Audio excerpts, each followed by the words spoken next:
Lisons la parole du Seigneur.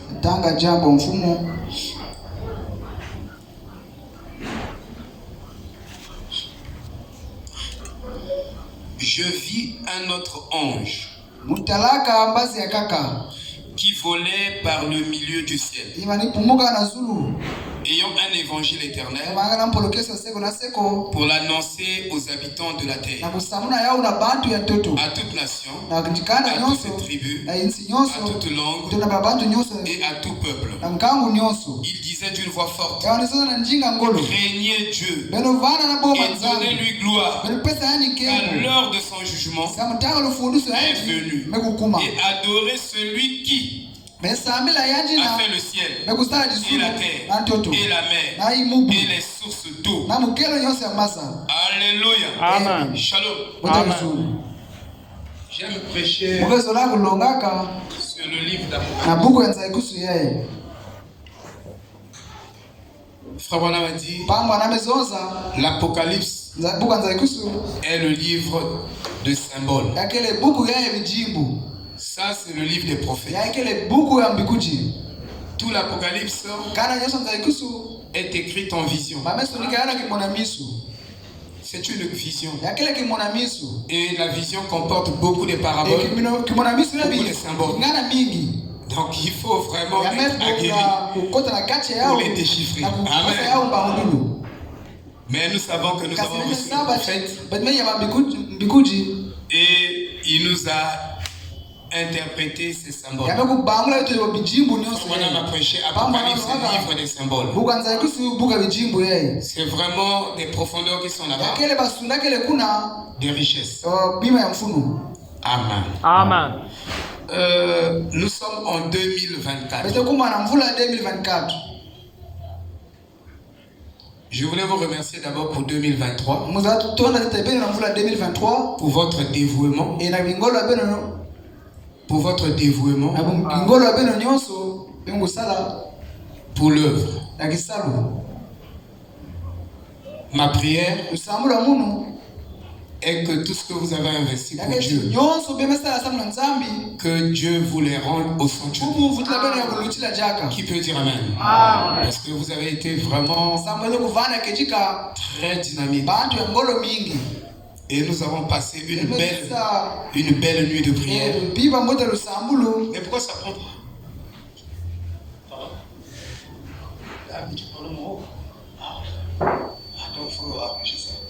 Moi, je voulais avoir un peu le vent là. Ça voulait me donner encore un peu plus de force. Surtout que je porte des habits qui font chauffer le corps. Amen. Amen. Nous ne sommes plus au temps de Élie le Tishbite pour porter les vêtements de non, on peut prêcher avec le ventilo. Et on peut écouter aussi la parole avec le ventilo, tout en étant à l'aise. Amen. Amen. Frère Branham a prêché, il dit que c'était l'âge du cheval. Il dit, après le cheval est venu l'âge de la voiture. Après la voiture est venu l'âge de l'avion. Après l'âge de l'avion, donc chaque âge a sa grâce.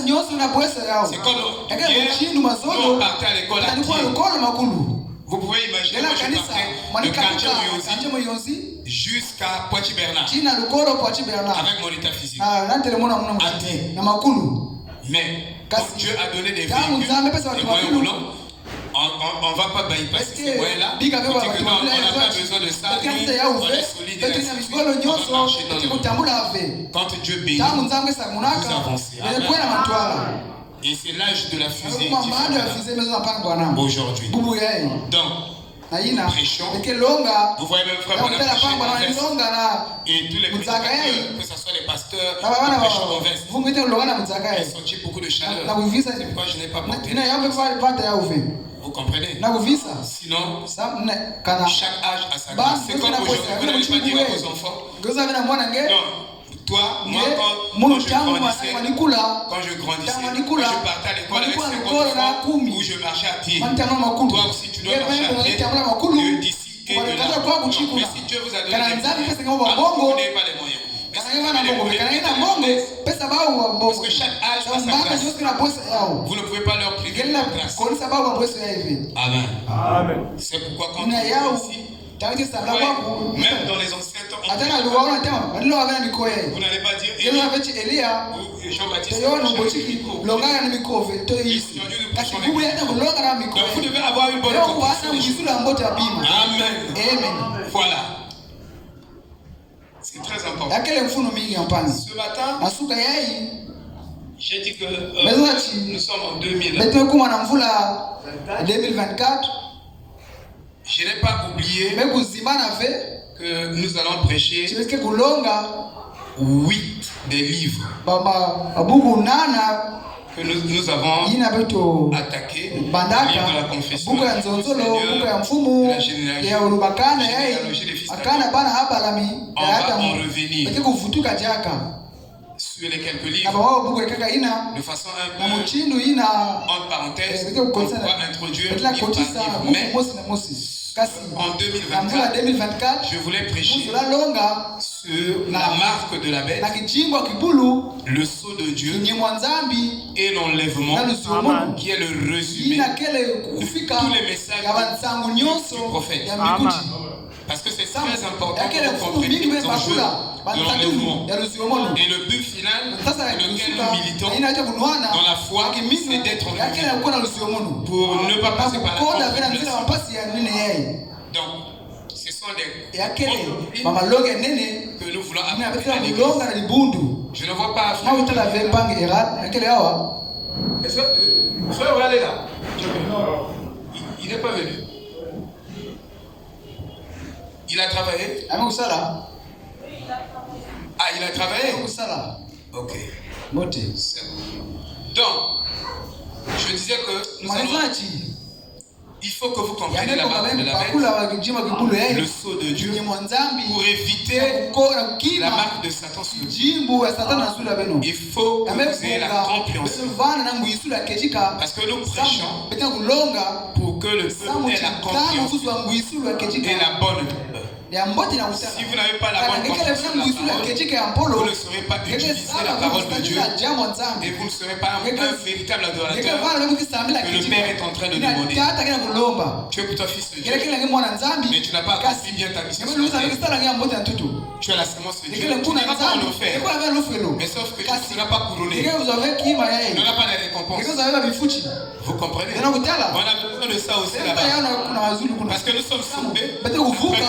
Tu as gagné quoi? Tu n'as rien comme récompense. Non. Nous militons pour le récompense.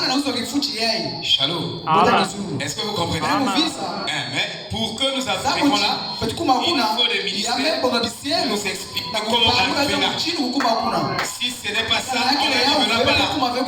Dieu a un ministère pour nous donner une compréhension afin que nous travaillions avec cette compréhension pour arriver là. Shalom. Donc, nous allons voir la marque de la bête. C'est un sujet très vital. Je souhaitais même, dans l'étude de la marque de la bête, que vous invitez, que toi tu invites quelqu'un. Viens écouter d'abord la marque de la bête. Parce que ce monde-là va être détruit. Et il y aura des gens qui vont passer par la tribulation. Et ça sera difficile. Frère Branham dit, je préfère ne pas participer à la grande tribulation. Parce que ça, regardez seulement le confinement du Covid. La vie était déjà invivable. Le peu de temps selon nous sommes restés confinés à la maison. On a passé des moments bizarres pendant ces mois. Mais combien de fois la grande tribulation? On va découvrir la grande tribulation. Et vous allez voir que c'est horrible. On n'a pas de vrais mots pour les qualifier. Vraiment bizarre. Amen. Donc, ici, Je suis dans la marque de la bête. Frère Branham dit ceci. Au paragraphe 22. Maintenant ce soir, c'est la marque de la bête. Et demain soir, le sceau de Dieu. Dans les deux fonds de il y a une marque de la bête. Il y a un sceau de Dieu. Amen. Donc, d'un côté, les gens sont marqués par la marque de Satan. Et de l'autre, les gens sont marqués par le sceau de Dieu. Et aussi vrai que vous n'avez pas un enseignement révélé, pur, confirmé par Dieu, alors vous recevrez dans votre front des enseignements de l'Antichrist. Parce qu'il y a une marque dans le front et il y a une marque dans la main. Et tout ce que la main fait vient du front. En fait, c'est la tête qui dicte l'action de la main. La main, c'est le travail, c'est l'action. Alors tout part d'ici. Si tu as des enseignements de l'Antichrist, alors tu vas agir contre Jésus. Tu vas crucifier Jésus. Tu vas rejeter Jésus. Parce qu'au départ, ton front est marqué par la marque de Satan. Amen. On va étudier ici la Trinité. Et cette Trinité qui est décrite dans Apocalypse chapitre 16, je me sens beaucoup à l'aise. Je ne sais pas pourquoi. Alors, Trinité. Donc il y a trois esprits impurs qui sortent de la bouche du faux prophète. Trois esprits impurs qui sortaient de la bouche du prophète. Les gens pensent que je peux écouter n'importe quel enseignement. Ça n'a pas de conséquences sur mon âme. Non, ça te détruit. Ça détruit ton âme. Forcément. Sinon, je ne pourrais pas envoyer un prophète pour redresser l'erreur, pour redresser la fausseté. Si c'était possible qu'on écoute n'importe quoi, alors Dieu n'avait pas besoin d'envoyer un prophète. Mais s'il envoyait, parce qu'il sait qu'avec les faussetés, avec les erreurs, vous ne pouvez pas atteindre le baptême du Saint-Esprit. Et le baptême du Saint-Esprit, vous n'atteindrez jamais un vrai baptême du Saint-Esprit avec un faux enseignement, ou avec un enseignement avec des erreurs, ou avec un enseignement pervers. C'est pourquoi, avec un faux Jésus, avec un faux esprit, avec un faux esprit, vous n'atteindrez pas le vrai baptême du Saint-Esprit. Si nous avons le vrai baptême du Saint-Esprit, l'amour que nous allons porter l'un et l'autre, c'est plus que l'amour de frère détaché. Je dis bien, je veux vous aimer plus que j'aimerais mes frères détachés. Cet amour-là, on peut le décrire. On a vraiment des enseignements. On peut rentrer là. Parce que ça n'a pas compris la Bible. On ne comprend pas les choses. Maintenant, frère, il dit ce sont les deux. Plus, je pense, les deux sujets dont il est le plus important de parler en ce jour-ci. Il dit ce sont les deux sujets dont il est important de parler plus en ce jour-ci. Il dit, car je crois réellement que nous vivons à l'époque de l'enquête de Dieu pour le jugement. Nous vivons à l'époque de l'enquête de Dieu pour le jugement. Je crois que nous sommes en plein à l'époque où elle a lieu. Elle qui la marque de la bête et le sceau de Dieu dans cette époque. Il dit, et nous ne voulons pas être extrémistes. Amen. Frère Branham dit que dans cette Bible, il n'y a pas de trace de légalisme. Venez à l'Apocalypse, on n'a pas de légalisme. Nous ne voulons pas être extrémistes. Il dit, nous ne voulons pas être fanatiques. Nous ne voulons pas être intégristes. Suivez les mots. À un certain moment, il pouvait dire, nous ne voulons pas être conservateurs. Il pouvait dire encore, nous ne voulons pas être libéraux. Vous voyez, il utilise ces termes. Mais il faut les étudier, il faut les placer.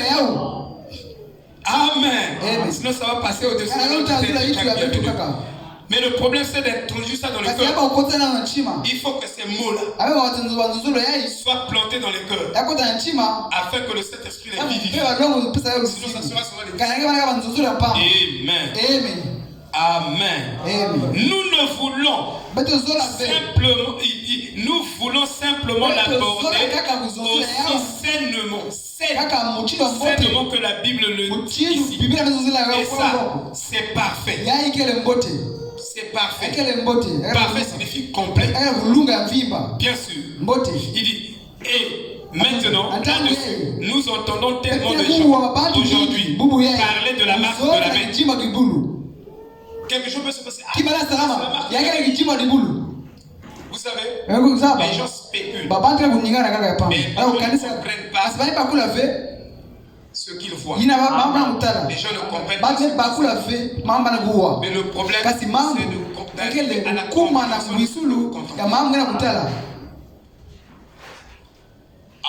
Amen. Dans cet âge-ci, les yeux doivent devenir discrets. Nous sommes à l'âge où les yeux deviennent les oreilles. Dans ce que tu vois, c'est ce que tu entends, c'est ce que tu comprends. Vous comprenez? Il dit, vous entendez ça depuis longtemps. Qu'est-ce que c'est? À qui est-ce qu'elle? Où? Où? La marque de la bête. À qui est-ce qu'elle? Elle est destinée à qui? Et ça se passe où? Qui va la voir? Parce que quand vous venez ici, quand vous rentrez dans ce lieu, vous pouvez soit sortir avec la marque de la bête ou avec le sceau de Dieu. Vous voyez? Donc tu as quitté la maison en bonne santé. Quand tu arrives parfois dans l'église, tu doutes de la parole. Automatiquement, il y a un jugement qui tombe sur toi, tu es malade. Il y a des gens, il était bien portant. Au lieu de croire la parole, si le prédicateur apporte la parole, tu ne comprends pas. Et ça rentre les mains de Dieu. Mais douter contre Dieu peut te frapper. À la minute près, quand tu commences à tu es malade. Mais tu fais un jugement. Et frère Branham me dit, vous ne pouvez pas entrer dans l'église et sortir dans l'église tel que vous êtes. Soit vous recevez le sceau de Dieu, soit vous recevez le sceau de Satan. Donc, il faut faire attention. Quand je viens, je dois me préparer à me disposer à ce que... Parce que, on va parler de processus de l'endurcissement. Vous écoutez la parole, pour que vous devenez meilleur, vous devenez pire qu'avant que vous écoutiez. Ça, le processus de l'endurcissement, on commence à travailler sur vous. Normalement, quand on écoute la parole, cette parole doit vous améliorer, doit vous rendre meilleur. Mais si le processus de l'endurcissement commence à agir en vous, vous remarquerez que plus vous écoutez, quand vous boudez, vous désobéissez, et vous devenez pas meilleur, mais vous devenez pire. Vous comprenez? Moïse est allé voir Pharaon. Dieu avait dit à Moïse, quel que soit le miracle que tu vas faire devant Pharaon, il ne va pas te croire. Dieu peut confirmer un mystère. Mais vous continuez à... Ça, on appelle ça le processus de l'endurcissement. Plus Moïse faisait un miracle, plus Pharaon s'est énervé et le fardeau des enfants d'Israël doublé et multiplié. On appelle ça le processus de l'endurcissement. Vous devez le... Amen. Plus vous écoutez un mystère, vous avez deux chances. Soit vous devenez meilleur, vous écoutez un vrai, vous devenez pire. Donc ne pensez pas que telle église, tout le monde est mieux et bon. Non, il y a des ingrédients. Et du coup, vous ne croyez pas ce qui est prêché. Et je vais vous montrer un grand problème que nous avons tous. Je dis bien un problème qui fait que même à l'école, quand on venait, qu'est-ce qu'on faisait? On vidait notre esprit. Et le professeur déversait sa connaissance. Maintenant, quand nous venons dans le Seigneur, on ne vide pas notre esprit. On est sous un ministère. Tu dois vider ton esprit pour recevoir. Tu dois dire, on ne met pas les vins nouveaux. Dans les vieilles soutes. Si tu as des enseignements, quand tu viens, alors si tu ne te vides pas, tu ne vas pas te remplir. C'est une loi. Vous comprenez? Tu n'auras pas ce que Dieu a prévu dans ce ministère. Ça va passer là. Il faut se vider l'esprit. Donc faire comme si tu ne connais rien. Tu viens maintenant pour apprendre des choses nouvelles. Si vous le faites, vous progresserez dans ça. Amen. Même si tu n'as pas la force de vivre, le problème c'est le poids. Les efforts, les applications, c'est trop après. Parce que tu ne peux pas commencer à appliquer ce que tu ne comprends pas. Vous comprenez?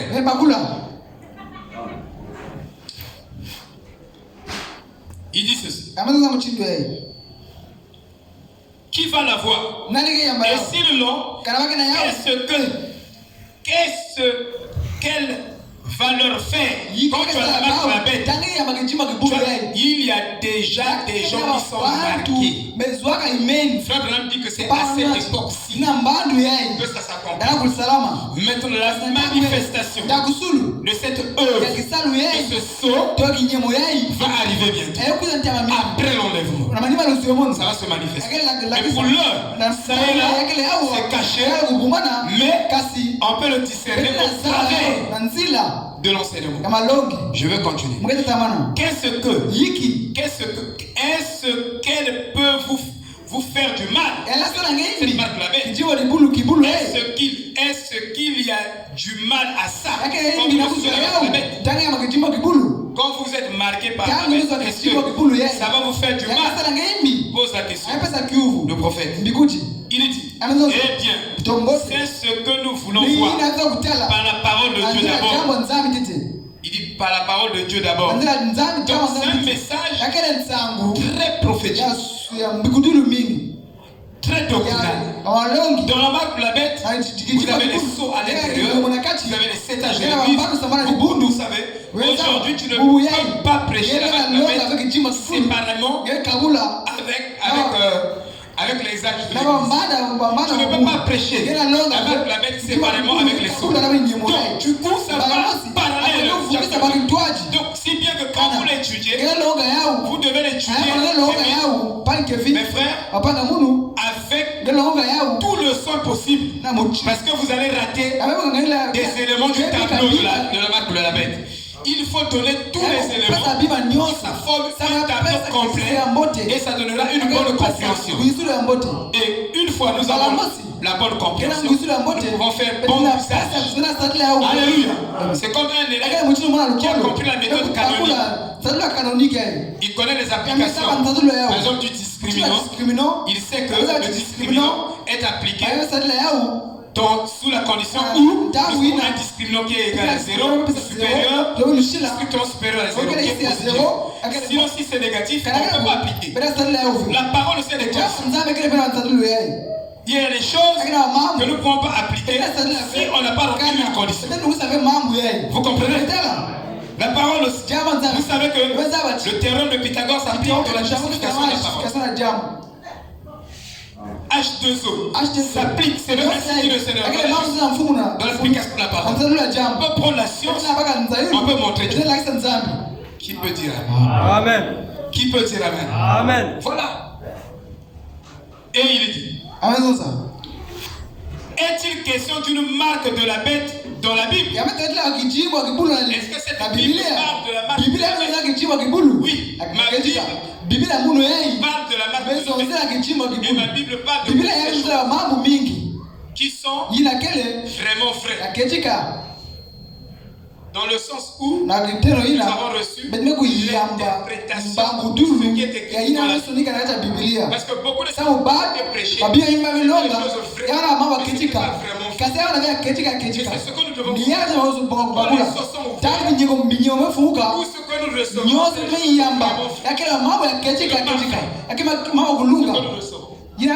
bien avant, c'était vrai, mais c'était pas vraiment vrai. Parce que c'était pas définitif. Et je pouvais dire même c'était inverse. Amen. Parce que les gens ne savent pas placer le message.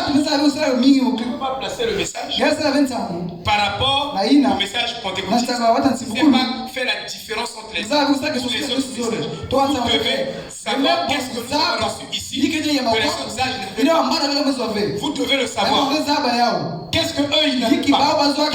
Qu'est-ce qui leur manquait pour achever la course ou la perfection? Nous devons le savoir. Parce que le mot parfait signifie être extrêmement équipé.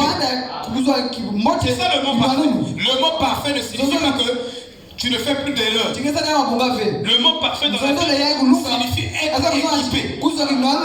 Ça ne signifie pas ne plus faire une erreur. C'est pourquoi les gens, le pasteur a fait je suis équipé et avec l'équipement, l'enseignement que Dieu vous a donné, vous pouvez vaincre la marque de la bête et le chiffre 666. Vous devez être équipé. Faites ça. Et vous devez vaincre la séduction de Satan en ce temps de la fin. Et la tromperie de Satan dans les églises, même dans le tabernacle, il y a la tromperie de Satan.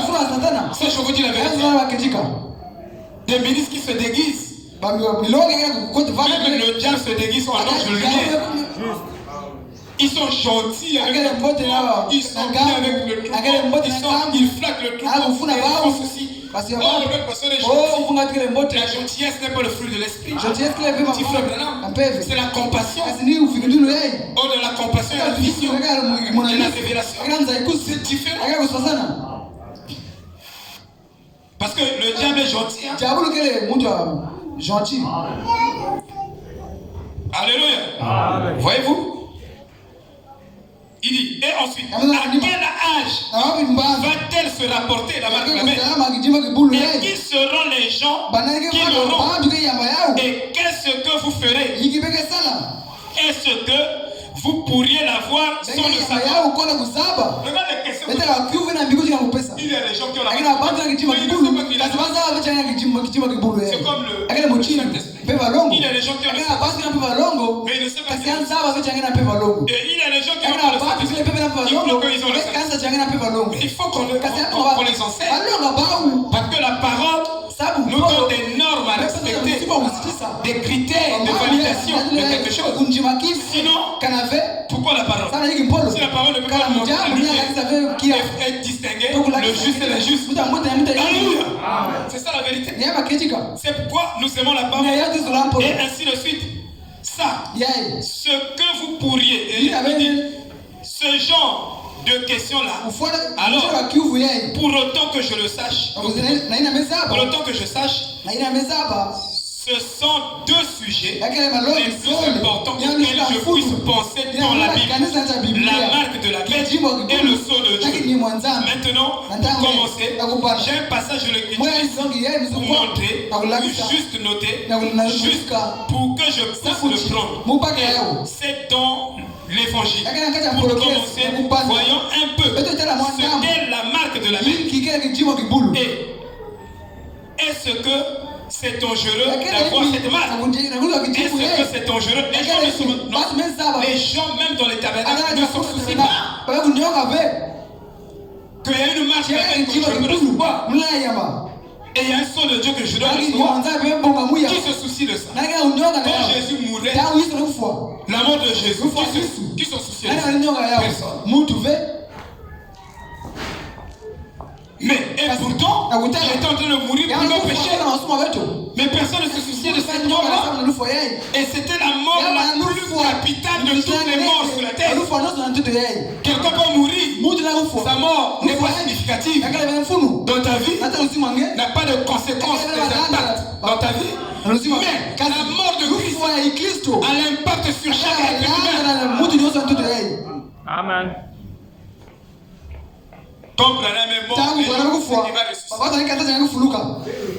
Ils ont gardé Branham, son corps, dans le tabernacle. 6 mois. Ils attendaient qu'il ressuscite.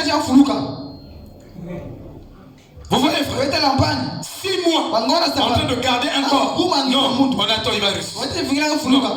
On attend, il va ressusciter. Il n'est pas ressuscité. Mais Jésus, quand il est mort, frère, toute la nature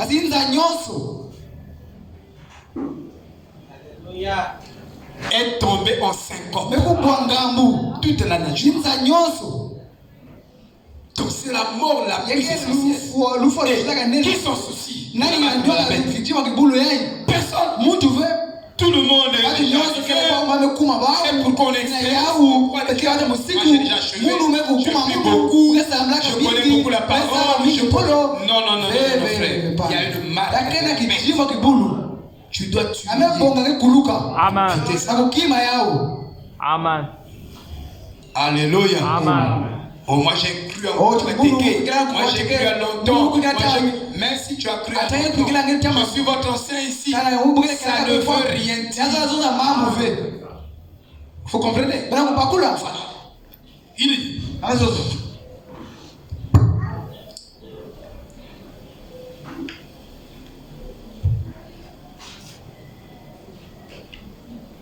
Il dit.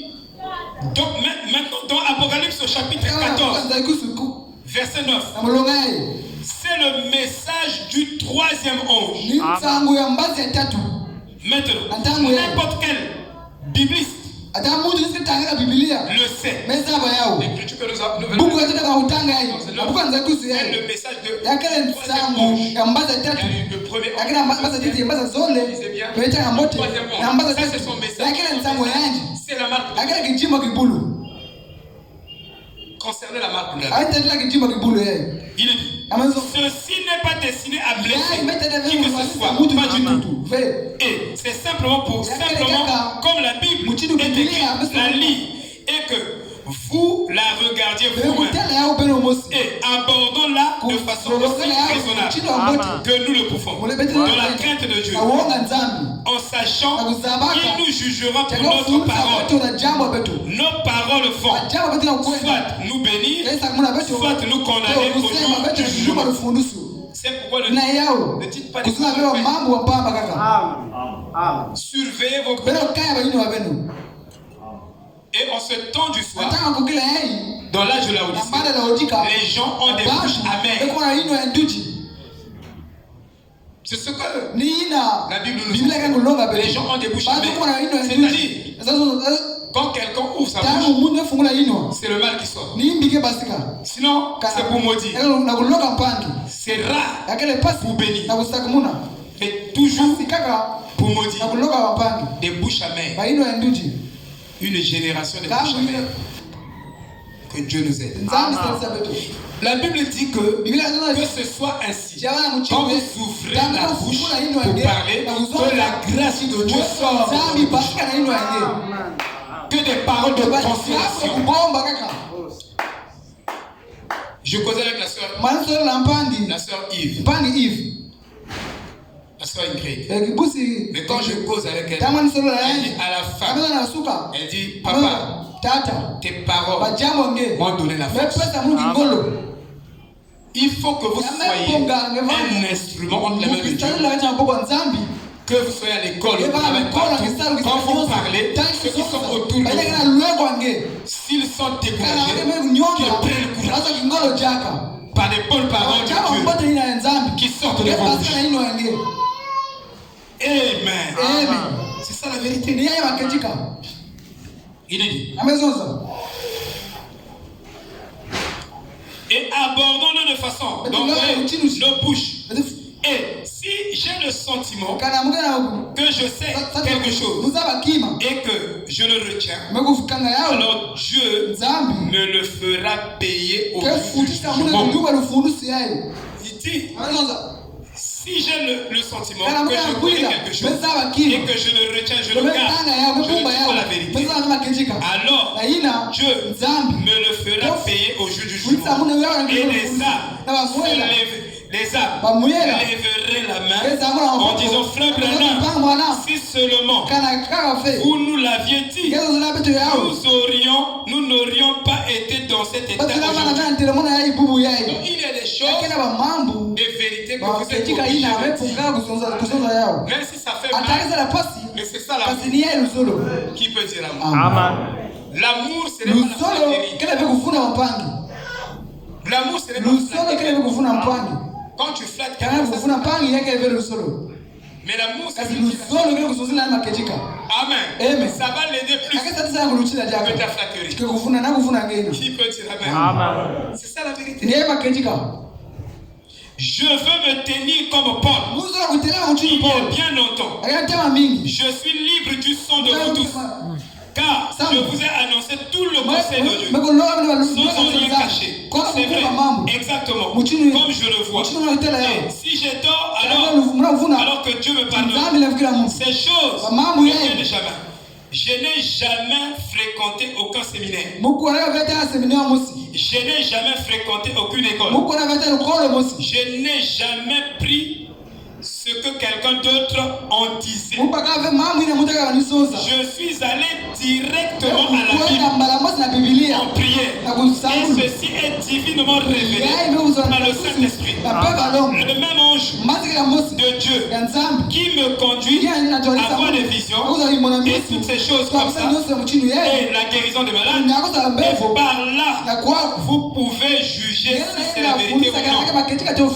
Frère Branham dit que si vous dites quelque chose et que vous faites votre Bible, vous ne trouvez pas cette chose dans votre Bible, il dit mettez ça de côté. C'est Frère Branham qui le dit. Il dit mettez ça de côté et pardonnez mon ignorance. Amen. Pourquoi nos pasteurs ne vont pas dire ça aussi à nos pasteurs?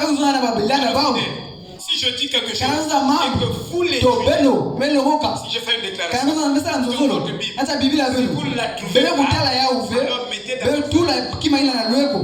qui peut dire amen? Nous devons être courageux de dire ça. Amen. Parce que nous nous en rendons compte là-bas. Il dit bon, c'est maintenant le message du troisième monde. Et c'est un message qui est adressé au monde. Donc le message de c'est un message qui est adressé au monde. Pas seulement dans l'ancien que tu sois païen, chrétien, que tu dois éviter. Que tu sois catholique, protestant, frère du message, il y a une marque. Qui peut dire amen? C'est ça la vérité. Il dit, et vous savez ce qu'est le message du troisième monde. Il est apporté maintenant. C'est maintenant le vol du message du troisième monde. Si vous êtes un lecteur de la Bible, il y a 3 malheurs qui le suivaient. Qui suivaient le troisième monde. Il y a 3 malheurs qui le suivaient. Le premier malheur qui suivait le troisième monde a produit la première guerre mondiale. Donc même la première guerre mondiale était prophétisée dans la Bible. Il fallait un Branham pour nous montrer ça dans les Écritures. C'est là. Donc Apocalypse 14, vous lirez le message du troisième ange a produit la première guerre mondiale. Il dit, le deuxième malheur s'est produit dans la seconde guerre mondiale. Vous voyez dans quoi nous entrons maintenant. Vous voyez dans quoi nous entrons. Puisqu'il y a 3 malheurs, vous pouvez déjà imaginer qui peut parler à ma place. Troisième malheur, c'est quoi? La troisième guerre mondiale. automatiquement, Première Guerre mondiale, Deuxième Guerre mondiale, Troisième Guerre mondiale. C'était bien écrit dans Apocalypse 14:9. C'était déjà prophétisé que ce Messie du troisième ange était suivi de 3 malades. Amen. Amen. Est-ce que vous comprenez? S'il y a des gens qui sont éclairés sur la terre, ça devait être fou. Amen. Il dit, vous voyez dans quoi nous sommes trop? Nous sommes au bout du chemin. Il dit, maintenant, pensons à ceci. Juste avant de lire l'écriture, positionnellement, nous sommes forcément dans l'âge de la fin. Combien de temps? Je ne sais pas. Personne ne le sait. Mais regarde, prenons-le après l'histoire. Les premiers 2000 ans. Les premiers 2000 ans. Frère Branham a prêché sa doctrine dans les 7 âges de l'Église. Il a prêché la doctrine. Ce que vous lisez dans les âges de l'Église, vous avez la doctrine de Frère Branham. Il a évoqué beaucoup de choses. Il a prêché beaucoup de choses. Et il y a beaucoup de choses qu'il n'a pas écrit dans les 7 âges de l'Église. J'ai ça avec moi ici. Oui, je vous dis la vérité. Il a pris lettre audio à l'IV. Il a commencé à lui expliquer. Il dit, ça là, je ne peux pas prêcher ça au monde. Frère Branham dit, je ne peux pas prêcher ça au monde. Le monde ne va pas le croire. Il dit, comme toi tu es intellectuel, tu connais à peu près ce que le monde intellectuel s'attend, alors j'ai besoin de ta phraséologie et de ta grammaire pour écrire ma doctrine de cet âge de l'Église avec, vous lisez, avec une locution verbale. On dit en français. Comme ça, même les intellectuels se sentiraient à l'aise en lisant les 7 âges de l'Église. Tu n'as jamais parcouru les 7 âges de l'Église. Mais c'est très important. C'est l'historique du christianisme. J'ai l'histoire de l'Église chrétienne. C'est elle qui m'en a fait. C'est gros comme ça. L'histoire de l'Église. Depuis les âges ainsi de suite. J'ai ça. J'étais en train de lire l'histoire de Luther. J'ai ça ici, frère. Qui a commenté Romains 10. Mais on ne comprend pas Romains 10. Sinon on arrêtait les débats sur les bandes. On met les bandes de ceci. On n'a même pas compris Romains 10. C'est qu'en fait, Luther, il dit que Paul disait dans Romains 10 que si Dieu ne voit pas des gens, alors celui que vous pensez servir, vous servez une idole. Parce que vous ne pouvez. Mais comment nos grands-pères, comment ils sont arrivés à adorer les idoles? Parce qu'ils n'avaient pas la compréhension de ce véritable Dieu. Qu'il avait un vrai Dieu, qui n'est pas une statue, qui n'est pas le soleil, qui n'est pas ceci. C'est pourquoi ils sont rentrés là. Dans l'idolâtrie. Or, l'idolâtrie produit l'homosexualité. L'homosexualité, vous voyez dans certains cercles catholiques, on commence à marier homme avec homme, et le pape proclame ça. Proclame ça haut et fort devant le monde que l'homme peut se marier avec l'homme. Bon, qui est la femme entre les deux? La femme peut se marier avec la femme. Mais qui est l'homme qui est la femme? Mais ça vient de l'idolâtrie. Amen. Alléluia. Et parmi l'idolâtrie, je voulais poser les fondements de la Trinité. C'est une grande forme d'idolâtrie qui revient de l'Égypte, de la Grèce, de Babylone, de ceci, et répété par l'Église catholique. Il y a 3 dieux. Au nom du Père, du Fils et du Saint-Esprit. C'est la même chose. Ce sont des choses que Constantin a repris dans la divinité païenne. Moi j'ai fait le yoga. On avait des grand-mères. Ça c'est le grand-mère. Donc on en a trois. Une trinité, une divinité en trinité. J'adore celui-là, j'adore celui-là, j'adore celui-là. Dieu dit, je ne donnerai jamais ma gloire à un homme. Dieu ne veut pas que toi tu es son fils, tu peux adorer quelqu'un d'autre, une créature. Il est jaloux de sa gloire. Il dit, ma gloire me revient à moi seul. Il ne partagerait, il dit, je ne partagerai pas ma gloire à un homme ou à une divinité. Donc, toutes les créatures de Dieu doivent adorer le Créateur de Dieu. Mais si nous nous rassemblons, celui-là adore. Celui-là, il adore une sirène. L'autre, donc vous adorez, vous adorez. Mais il a dit ma gloire. Moi seul. On va commencer à adorer. On va arriver là. J'ai dit que on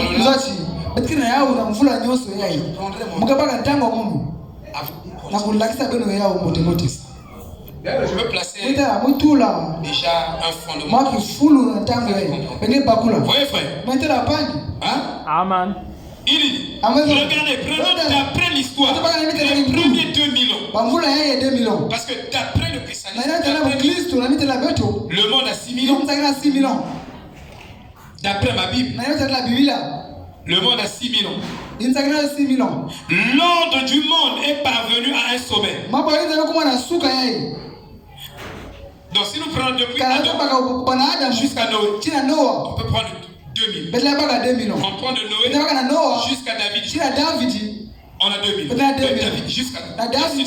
Mais on va séparer ça. Et on va répartir ça avec précision. Amen. Vous comprenez? Mais je vous donne une idée.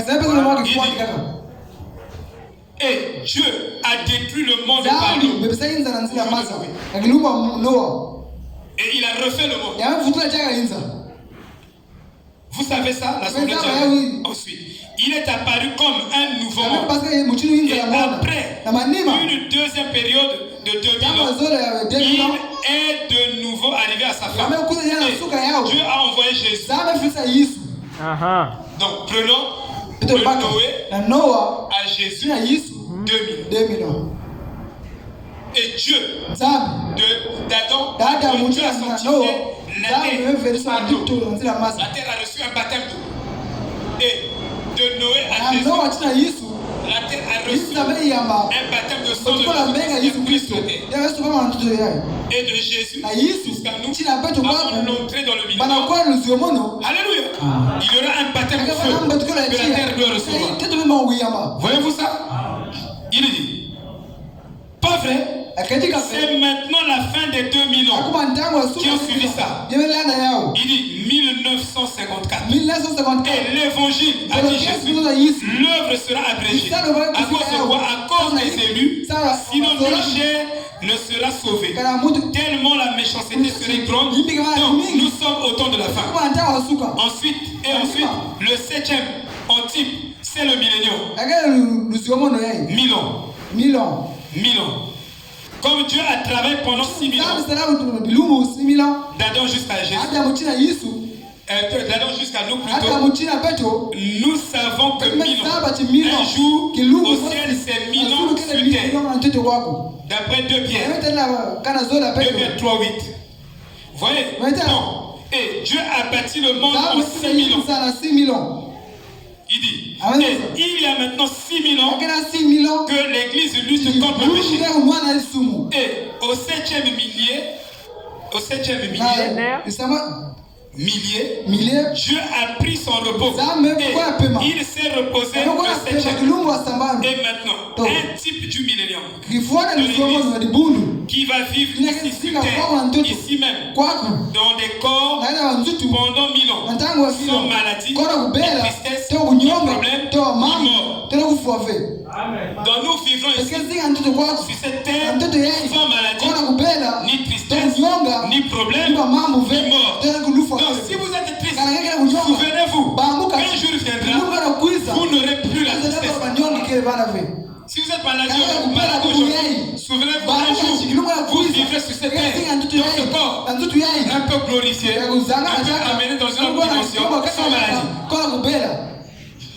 Ce grand âge d'or qu'il vienne, j'aime ce chant. Un tel soupir écrit pour que vienne ce beau jour de délivrance où Jésus reviendra sur cette terre. Oh Seigneur, je ne viens pas d'avoir il n'y a pas de projet que tu vas avoir maintenant qui va te passer. Cette fille-là que tu vas vivre. C'est pourquoi tu le fais à la fin du monde. Parce que tu comprends pas quelle est la gloire à venir qui t'attend. Tu vas marcher dans un corps de lumière. Quand tu marches, tu traverses les murs. Tu dis, oh non, c'est j'ai construit d'abord. Je n'ai pas encore construit pour que tu viennes. Non, viens maintenant. Qui peut dire viens? Que le Seigneur vous bénisse. Alléluia. Amen. Viens maintenant. Seigneur Jésus. Mais c'est compliqué.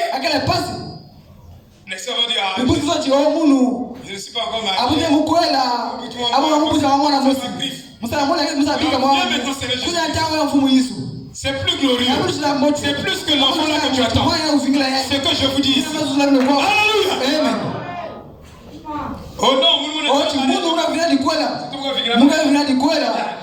maman est là. Non, viens maintenant.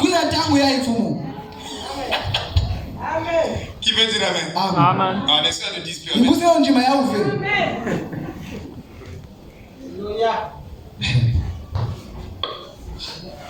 Hein? Miangi, je dis pas. Moi, je t'ai pas écouté. Amen. Qui peut faire la prière? Viens maintenant. C'est faux. C'est bon, tu peux dire viens. Oui. Mais Paul disait, les souffrances du temps ne sauront être comparées à la gloire de Dieu. Et c'est que nous avons besoin. Tu dis ça, pourquoi il dit que tu as déjà?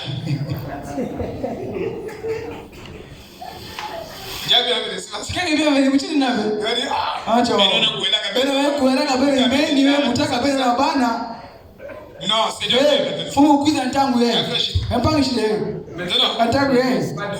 Vraiment. Amen.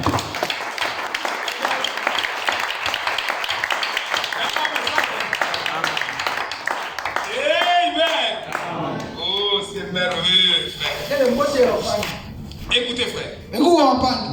Je vous donne quelques informations. Savez-vous que prophétiquement, Rome va gouverner la terre pendant 1 heure seulement? C'est la vérité. Et je vous dis que de la bête Rome gouverne la terre. Écoutez, la parole de Dieu c'est originelle. 2. Je vous donne des bases. Il dit au paragraphe 455. Rome gouvernera le monde pendant 1 heure seulement. Elle gouvernera pendant un petit bout de temps. Pas le communisme. Voilà. Je ne soutiens pas le communisme. C'est très juste. Et ne confondez pas la Russie, qui est communiste, avec le communisme comme doctrine. Voilà. Parce qu'il y a le capitalisme. On va parler de l'économie, frère.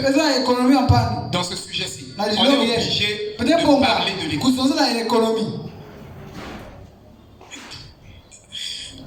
Ne confondez pas le capitalisme communiste avec la Russie communiste, tout comme la Chine. Non, il faut que... Est-ce que vous comprenez? Amen. Voilà. Donc, il dit, pas le communisme, c'est le romanisme les Romains qui gouvernera le monde avec la collaboration du protestantisme par une église de forme dénominationnelle. Ce que Dieu a rejeté, ça, c'est la parole de Dieu. Mieux que je la connaisse. Amen. Oui. Nous allons voir. Maintenant, je voulais vous donner ce que nous allons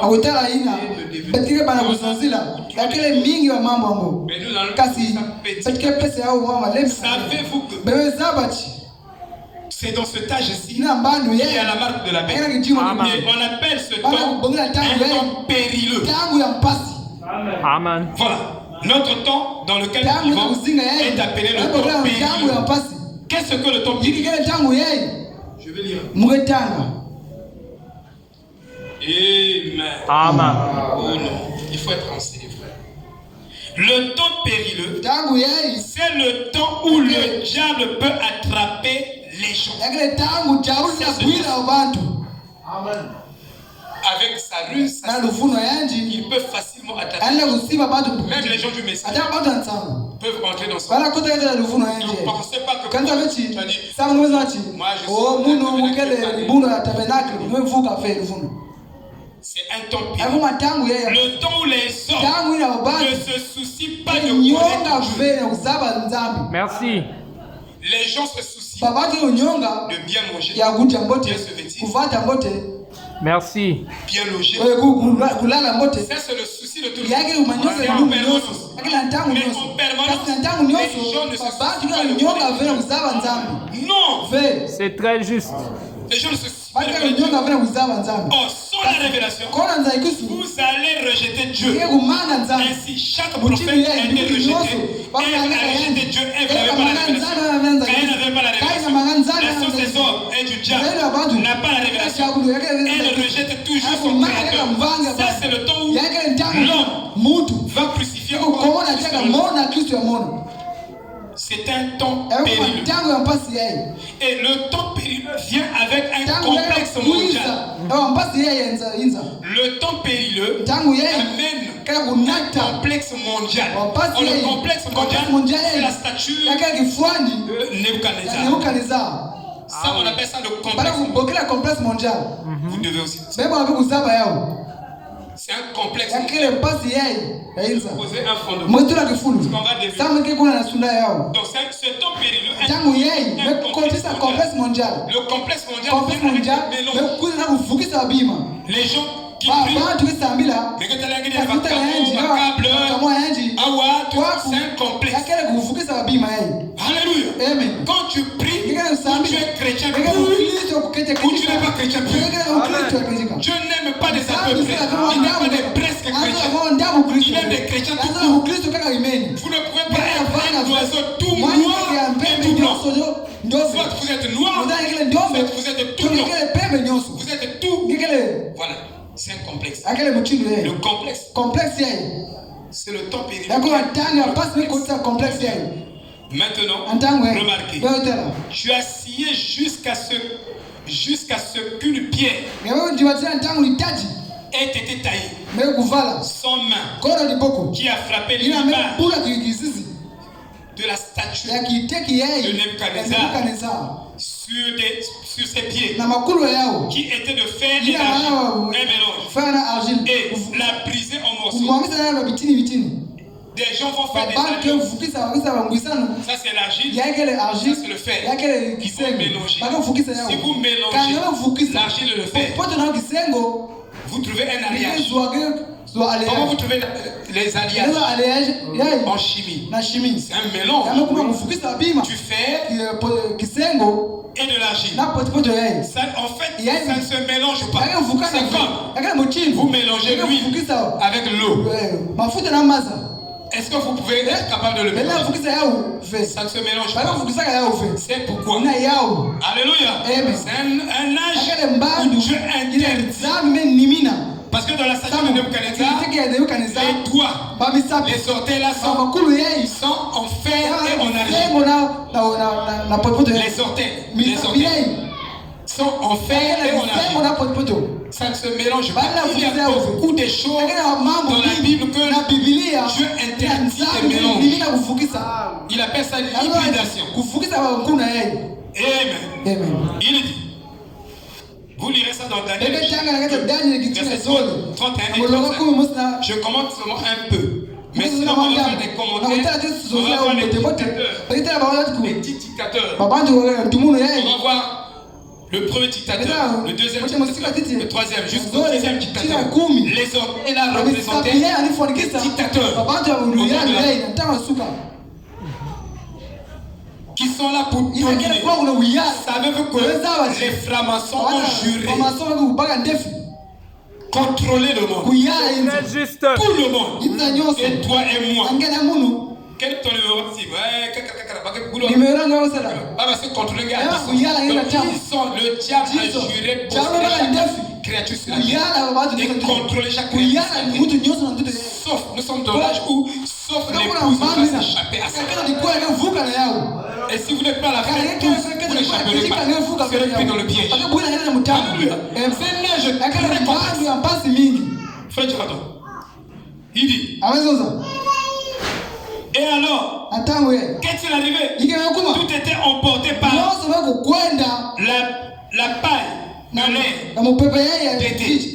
Ça, c'est l'âge où le psaume 1 s'accomplit. La balle que vous lisez dans le psaume 1, c'est la dénomination. C'est le communisme. C'est le Sanhédrin. C'est le Sanhédrin. Le Sanhédrin, au temps de Paul, il y avait des pharisiens et tout ce mélange, les Sadducéens. Ils formaient le communisme. Ils formaient. Qu'est-ce qu'ils ont fait? Ils ont condamné Paul. Et Frère Branham me dit les chances. Il dit le procès de Judas et de Jésus, c'est que les chances étaient sur Judas plus que sur Jésus. Si bien que vous êtes un vrai chrétien, un homme honnête. Quand vous partez au tribunal, même si vous avez raison, vous avez tort. Et celui qui a tort, c'est celui-là qui a raison. C'est un âge de l'inverse. Celui qui a raison, c'est celui qui a tort. Amen. Parce que du haut du sommet jusqu'en bas, tout est corrompu. Il n'y a pas la vraie justice. Vous comprenez? Même si vous avez pour vous raison. Mais les chances, les malchances sont sur vous. Dans ce sens-là. Les chances sont sur celui qui est. Les chances étaient sur Judas. Sur Barabbas. Libérez Barabbas. Un banni et un assassin. Les gens préfèrent Jésus.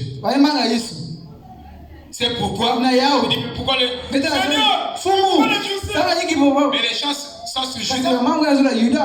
Les chances n'étaient pas sur Paul. On l'a condamné. Mais qu'est-ce qu'il a prêché? Il ne détruisait pas les lois juives. Non. Il n'incitait pas les gens à ne pas croire la loi. C'est parce que les gens n'ont pas compris. Paul dit dans les Romains, dans ce chapitre, il dit la loi est spirituelle. Mais moi, je suis charnel. Il dit, Martin Luther dit, aucune chair ne peut accomplir la loi qui est spirituelle. C'est pas possible. C'est très juste. Il dit, la chair là peut produire des œuvres. Mais ces œuvres ne seront pas qualifiées de spirituelles. Parce que c'est le produit de la chair. Pour accomplir la loi spirituelle de Dieu, il faut l'âme convertie, renouvelée. Et en ce moment-là, les œuvres que tu produis sont qualifiées de spirituelles. Donc il faut la conversion. Quand tu n'es pas converti, ce que tu fais là, ça va s'arrêter. On dit, il est bien, un jour on lui parlera parce que tu n'es pas converti. C'est pourquoi on essaie d'abord de le. Parce que quelqu'un est fatigué dans ça le bien. Quand tu es né de nouveau, tu ne peux pas t'arrêter à faire du bien. Pour toi c'est éternel. Parce que la nouvelle naissance produit en toi des résultats éternels. C'est ça le vrai. Sinon, tu vas commencer. Ça, c'est ce qu'on appelle l'imitation du Christ.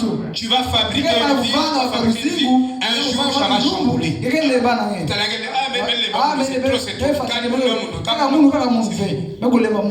Mais il faut que ça soit. Est-ce que vous comprenez?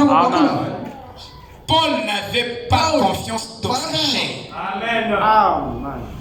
Vous voyez? Paul n'avait pas confiance dans sa chair. Savez-vous que si vous ne vous débarrassez pas de votre chair, vous recevrez la marque de la vie? C'est une déclaration brutale. Tant que vous ne vous débarrassez pas de votre propre pensée, pour croire la parole, pour marcher avec Dieu, vous recevrez la marque de la vie. Et c'est très sérieux ce que je vous dis. Après à se débarrasser de sa chair, pour lui, la chair ne comptait plus. Ce qui comptait, c'est Dieu et sa parole. Vous devez arriver à un point où, pour vous, ce qui compte, ce n'est pas l'homme, mais c'est Dieu. C'est sa parole. Point barre. Si vous n'arrivez pas là, avec votre propre intelligence, Salomon dit ne t'appuie pas sur ton intelligence. C'est ça le Salomon. Lisez aussi les proverbes. Ne t'appuie pas sur ton intelligence. L'intelligence de l'homme ne peut pas aider l'homme. Ne peut pas sauver l'homme. Appuie-toi sur Dieu et sur sa parole. Il dit, tout était emporté comme la balle de l'air. Il n'y avait pas de place pour eux. Et la pierre remplit toute la terre. Vous savez, quelle était l'interprétation de ça? C'était les 4 royaumes qui viendraient sur la terre. Et le dernier grand royaume, il est ici maintenant. Le dernier, au verset 44 de Daniel 2. C'est le dernier royaume qui est ici maintenant. Sur la terre. C'est le royaume du fer et de l'argent. Et ce royaume serait en argile et en fer. Ils ne peuvent pas se mélanger. Ce serait certainement une situation politique et une situation militaire. Ce serait un complexe mondial. Une certaine description qui est maintenue très lâchement. Et nous trouvons exactement dans la Bible où les 10 rois donnent leur pouvoir à la prostituée. Donc, tous les dictateurs, ils vont donner leur pouvoir à la prostituée, à l'église catholique, au pape. Le pape sera le président de la terre pendant 1 heure. Bien entendu. Shalom, shalom. Pendant 1 heure, le roi va gouverner le monde entier pendant 1 heure. Il sera le président du monde, mais élu pour un règne d'une heure. C'est très juste. C'est ce que tu vois de nous. Les gens ne connaissent même pas leur propre Bible. Ils dorment avec la Bible. Ils se réveillent avec la Bible. Mais ils ne connaissent pas ce que la Bible dit. Ils ne comprennent pas ce que la Bible dit. C'est très important. Amen. Le pape va diriger le monde. Il sera le président de tout. Regarde. Il dit. Et le moment venu, il se retourne contre elle et la Bible. C'est-à-dire, les dictateurs là, vont se retourner contre le pape. Et ils vont brûler le pape. Et pourtant, c'est eux qui lui ont donné le pouvoir de régner sur eux. Mais ils se détournent encore contre eux. Ainsi, vous pouvez voir ce que vous regardez. Vous regardez ce qui n'a aucun fondement. C'est très juste. Quand vous mélangez l'argile et le fer avec quelque chose qui n'a pas de fondement, il n'a aucune stabilité. Un royaume ou un règne qui n'a pas de stabilité attendons le millénium. C'est le plan de Christ avec un règne avec stabilité. C'est pourquoi ces choses de la terre n'ont pas de stabilité. Que cela ne soit pas votre espoir vain. Parce que vous allez vous accrocher, ça va s'effriter un jour. Tout ce que je peux obtenir par mes efforts sur la terre, je n'irai pas avec ça. On se bat pour rien. On se poignarde. On s'insulte pour rien. Parce